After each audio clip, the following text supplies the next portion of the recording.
This is Ying and Yang of Real Estate, Kaye Brunson. Sandra Piquant. And we were talking about being motivated and remaining motivated no matter what it is we're going through. I was just telling Sandra how I got my first listing appointment through Mojo. The lady was so nice and we laughed and just chuckled the whole conversation. And then I pulled up to my listing appointment today and they weren't even home, didn't come to the door. And in fact, the house looks like it actually had been abandoned. Nobody's been there for a couple of years. So I was just saying to Sandra how, aside from whatever else is going on, how we have to continue to do our mojo, we have to continue to do our prospecting, but it also made me think of a quote or a poem, should I say, that came up on my Facebook post today. I posted this about 7 years ago, but it still is relevant today. It's a quote that, what is the name of it? It was on a oh my goodness, like it was a movie. It was a movie and with Samuel L. Jackson, and there was it was about basketball, and he came in as the new head coach, and the other team members, or the people, the children that he would actually be overseeing as the new coach, they weren't really accepting of him and everything. But anyway, some people don't like change as much. So I was telling Sandra that this post came up, and I'm trying to get to it now as I look through my posts. Of course, I don't know. How do you get back to your, when it tells you things that happened, like what happened a few years ago, today, on this? I think it literally just shows up on the timeline, really. It's memories. Okay, I think because I didn't select it, it didn't show up on the timeline anymore. Okay, it's, so here it is. It says, our deepest fear is not that we are inadequate.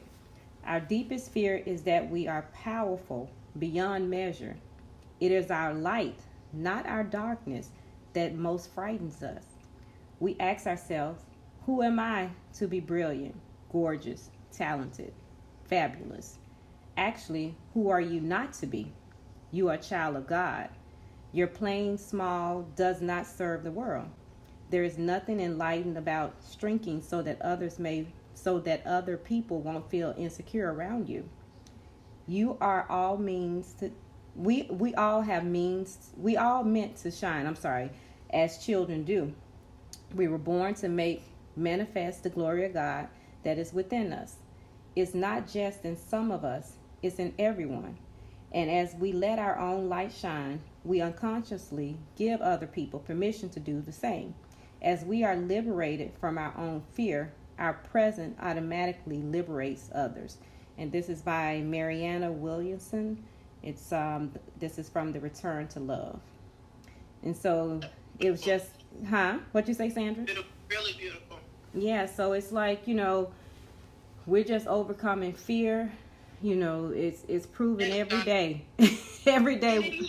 Yeah, every day. And then you got to remind yourself, how dare you act in a way that's less than, or how dare you feel that, and this is me, this is how I kind of talk to myself or minister to myself. I sometimes look at myself like, you know what, how dare you think, because the minute that we start thinking in those ways, we're saying God isn't good enough, that what he called us to be is not good enough, and he's a liar. That's how I look at it. Correct. So I guess when we have to change our mindset and say, you know what, I am good enough. Correct. Because that's the creator of the universe said I'm good enough. Correct. He says I walk in a way of boldness. My feet treads wherever my feet may tread. I take dominion. Yeah. I'm the child of God. Yeah. Who shall I fear? Who shall I fear? Yes. And it's so powerful because when you think of it, I remember for years I was like searching for, why am I here? What was I here to do? Praying, let me, God, tell me what's my purpose and everything. And then it just, after prayer, meditation, and study and everything, he said to me, you are already equipped with everything that you need. Everything. That's the funny thing. We are already equipped with every single thing that we need. The only thing that it's so funny. It's just like with the thing with talents. Some people have 2 talents, some people have 3, some people have 5, but we are equipped with everything that we need. We have to find it within us to be able to utilize those things and how to make those things manifest. And like you said, like this poem said, our deepest fear is not that we are inadequate, but our deepest fear is that we are powerful beyond measures. Because what comes out of overcoming your fear? You get stronger, you get more powerful. And it's scary to be like, okay, if I really come out and I do be the best me that I can be, then what can I really be? Yeah, right. I'm scared. I'm scared. I'm scared of what I really can be. Yep. So I mean, it's amazing that I remember times where it took me longer to kind of come out of rejection, or it took me longer to kind of deal with, things not going a certain way. Now it is, as I continue to just, okay, I'm human, so I'm going to think on it. But then right after that, I have to snap out and like, okay, this is what I have to do to overcome it, rather than soaking in it and sobbing it and staying there. So it's all about growth. And like you said, it's all about facing your fears and knowing that you are not inadequate, and that everybody has their light, and, you do all that you can to be the best version of you. I remember when, oh my God, I'm talking about my 9-to-5 job days, and I was just I know that I was never supposed to be there. That's the crazy part. Never supposed to be there. And as I wasn't there, right, or while I was there, I would every day faithfully, I would call and speak to Dr. Karen pertaining to, oh my goodness, I got to do something. And I would feel certain ways, and then it would reflect in my physical appearance. I'm talking about I would get physically ill because I wasn't living to my best ability, or I wasn't living at my best. And I knew what that was.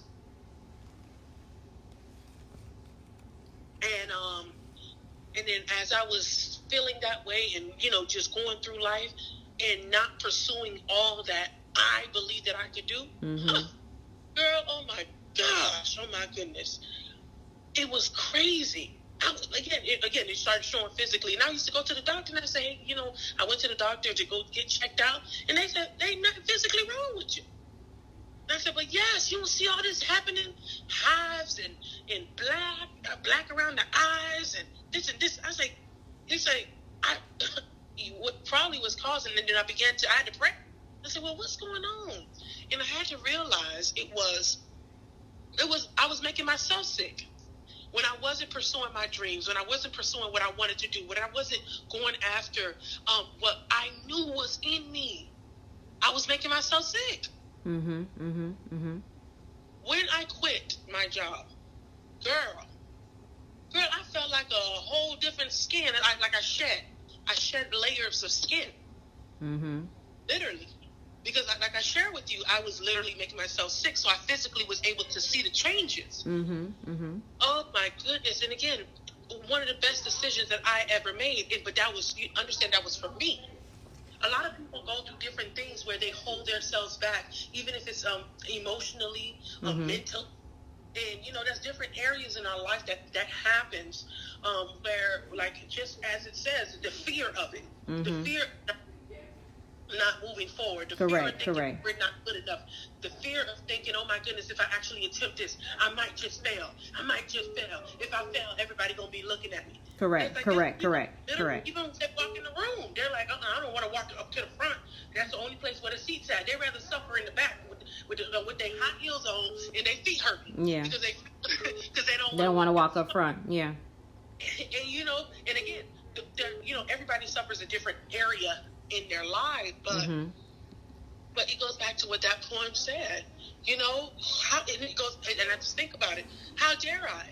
And, you know, even for those years where we literally put ourselves in bondage. We literally made ourselves suffer. Mm-hmm. And then we say it's God. Correct. God, how can you do this to me? But I gave you everything. I don't want like you well equipped. Correct. Yeah. I mean, and I think everybody grows at a different time, you know. Yeah. Just because it's your time doesn't necessarily mean it's the next person's time. So I truly understand that everybody grows at a different time. But at the end of the day, you know, you can't just let fear paralyze you to where you can't even live, you know, the life that you're supposed to live, or the life that you really want to live, because you're so fearful. Yeah. And through that experience, you're 100% correct. Through that experience, anything that I kind of do now, and that's kind of really where I walk in my life. If I find that there's a fear in it, that means I got to do it. Correct. Because remember, the Bible teaches us the enemy comes to steal, kill, and destroy. Correct. He don't want good for you. He don't want nothing good for you. So the minute that he put a fear on something that you're supposed to be doing, or you have an idea of doing, or you have a hunger to do, oh, that means I got to do it. Oh, okay. Then, oh, you showing up right now at this very moment? Oh, I got to do it then. That's how I think. That's how my mind calculates. Then I got to do it. Correct. No, you're right. I mean, you just have to move past it, because otherwise that's just one thing that sits in the back of your mind, and you're like, I wonder what if, or this is the one thing that just keeps you, you know, like I said, paralyzed, to where, you know, and then not only that, if you don't overcome that fear, then it's another fear. It's another, you know, it just makes you just, you know, you don't grow. There's no growth. There's no growth when you're fearful, you know? And you know what? Here's the thing. That stems in so many different areas in our lives, even when it comes to forgiveness. That's true. That was what I was watching. I was watching Iana. Iana changed my life, or fixed my life, or something. Correct. Like that. Her husband left her for somebody else, for her friend. Oh, her wow. husband left her for her friend. Okay. I never knew that. And he said, I literally had to forgive him, because I wouldn't have made it this far. If I didn't forgive him, it would have stagnate me from being where I am today. Correct. Because all of that anger, resentment would have held me right where I was, and I never came thus far. And she said she literally had to write down. She said, I had to write it down. She said, you know, we learn different ways that, you know, how we can conquer these things. She said, I had to write down, I forgive you. And then she said, I forgive you, dumbass. I forgive you, ass. I forgive you. She get the anger out. To get the anger out. She didn't say she wasn't angry. So you still have to acknowledge the fact that you're angry, but by getting that anger out and saying what she really feels and what she really wanted to say, that gave her that ability to relieve that you know, that give that forgiveness. Because remember, because what she shared was this was an action. Because after she wrote it down, she was able to tear up, ball up, correct, sling it. And you know, there was action behind it. You understand? Yeah. She could have threw it in the middle of the street. It's symbolic. It's a symbolic gesture. You know. Yeah. It's a symbolic gesture. Yeah. And she shared when the enemy would come to her and say, no, you don't. She said, yes, I do. I forgive him. I forgive him, and I'm done with him. She used to have to speak that out loud. And a lot of times we battle with internal things mentally, where we allow those things to even talk to us, and then we begin to believe that thing. Correct. Yeah. You know, it's like, some people, you know, I can go on about this, because I remember I went to this course, landmark, that just opened my eyes. It was like a mental cleaning or mental cleansing, where it talked about, hey, you know, don't let this become your reality. Okay, like if God forbid I got into an accident. Today I got into an accident. I'm not walking around, Kaye, I got into an accident today. Oh my goodness. Somebody come say, hey, how you doing, Sandra? I got into an accident. I got into an accident. That's not my story. That's something that happened. It happened and it's done. Stop making these things become your story. Correct. You're absolutely right. You're absolutely right, because like you said, the mind is powerful. And as long as you feel that pity pot, and I'm like, oh, this is this, and this is so bad, and ooh, this is that's what it's gonna be. It's gonna be so bad. It's gonna be the worst. This is gonna work. But once you start, your not only is the mind powerful, the tongue is powerful too. So what you speak out, where does it go? It goes right back into your own ears as well. So you have to make sure not only what you're listening to that's going into your ears, but what you're actually speaking out of your own mouth and you're hearing. So it goes both ways. And just like you're saying, if you keep on saying, I got into an accident, I'm so, you're going to always feel that. Yeah, that's how you're going to feel. I ain't closed no deals. I only closed one deal this whole time in my real estate. But is that your story? Or you 2018 is going to be my 2019? Correct. Oh my goodness. I'm closing deals in leaps and bounds. Everybody at the title company know me. I mean, people are asking me, how exactly am I doing this? Then I'm teaching people how to do it because I want to become a giver, giving information, giving knowledge, giving something. So how exactly, you understand? Those are the conversations we need to be having with ourselves. But when we're repeating all of these things that we are, yes, it's our reality, but that don't have to be our story. Correct. My situation doesn't have to be my story. Correct.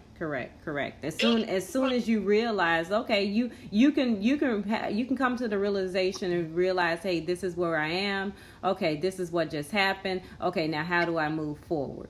What do I do? You just don't get stuck on, oh, this is the reality. This is what happened. You always have to look past that and say, okay, now this is what I'm going to do going forward. This is how I'm going to correct this. Or this is how I'm going to help this situation.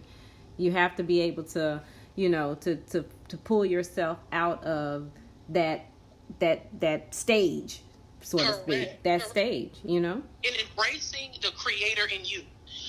We all are creators. But a lot of us don't like to walk in our creative gifts. We all are creators.